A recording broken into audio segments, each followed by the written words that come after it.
Hello guys, आप लोग कैसे हैं। मैं उम्मीद करती हूँ आप लोग अच्छे होंगे। मैं भी अच्छी हूँ। तो हम अपने चैनल में आप लोग का स्वागत करते हैं और फिर से हम एक गीत लेके आ रहे हैं, नया धमाका। मैं उम्मीद करती हूँ ये भजन आप लोग को बहुत पसंद आएगा। एगो पत्नी बाड़े, उनका पति जी जोगी बन गए नी।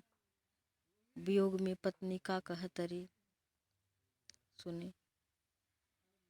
बाली रे उमरिया प्रभु जी जोगी भैनी हो,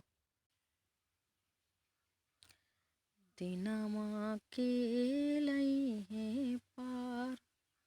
बाली रे उमरिया प्रभु जी जोगी भैनी हो, दिनमा के लई है पार।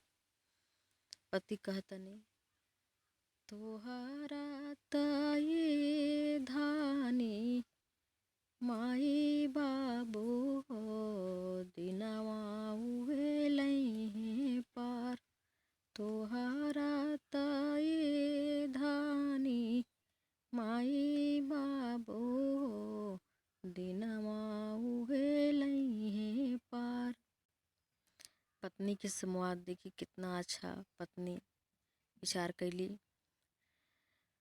बनला के ये प्रभु जी माई बाबू हो, बिगड़ल कोई ना हमार।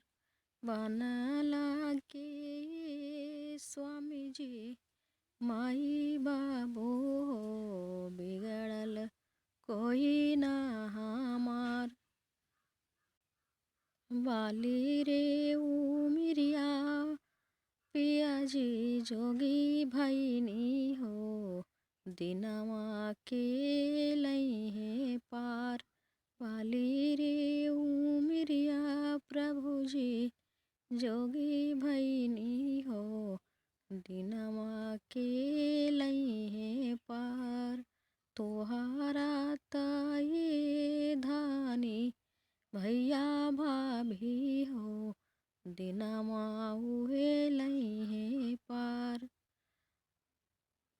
बनला के ये प्रभु जी भैया भाभी हो, बिगड़ल कोई ना हमार।